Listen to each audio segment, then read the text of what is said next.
Perkenalkan, nama aku Eci Tesalonika Bersembiring. Aku dari kelas 12 MIPA 2. Di sini aku ingin menjelaskan tentang demokrasi terpimpin. Sebelumnya, demokrasi terpimpin pemerintah tidak berjalan dengan efektif. Dikarenakan partai-partai politik yang saling bersaing dan berebut kepentingan. Demokrasi terpimpin diwarnai kolaborasi antara kepemimpinan PKI dan kaum borjuis nasional dalam menekankan pergerakan independen kaum buruh dan petani Indonesia. Melalui demokrasi terpimpin, Soekarno ingin membangun sistem politik yang sesuai dengan jati diri bangsa. Sistem demokrasi liberal yang dijalankan sebelumnya, yaitu pada tahun 1950 sampai dengan tahun 1957, menurut dia adalah hasil impor dari luar negeri.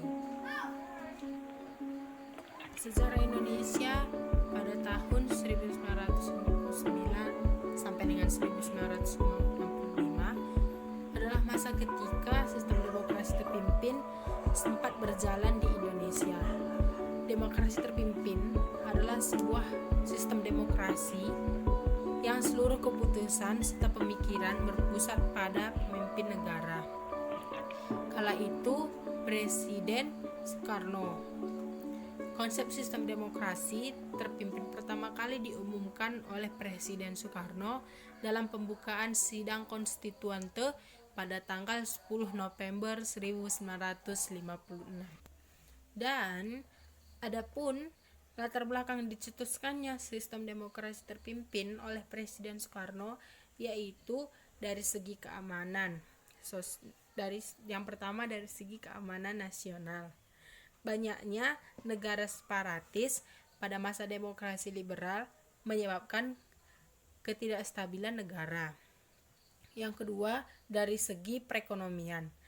Sering terjadi pergantian kabinet pada masa demokrasi liberal menyebabkan program-program yang dirancang oleh kabinet tidak dapat dijalankan secara utuh, sehingga pembangunan ekonomi tersebut tersendat.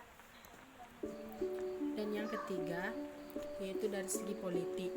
Konstituante gagal dalam menyusun UUD baru untuk menggantikan UUDS 1950.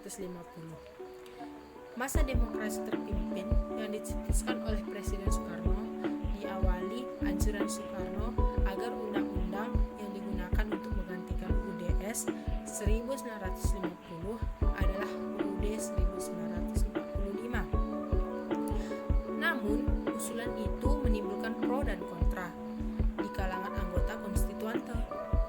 Sebagai tindak lanjut, usulannya diadakan pemungutan suara yang diikuti oleh seluruh anggota konstituante, di mana hal itu dilakukan pada tanggal 30 Mei, 1 Juni, 2 Juni pada tahun 1959.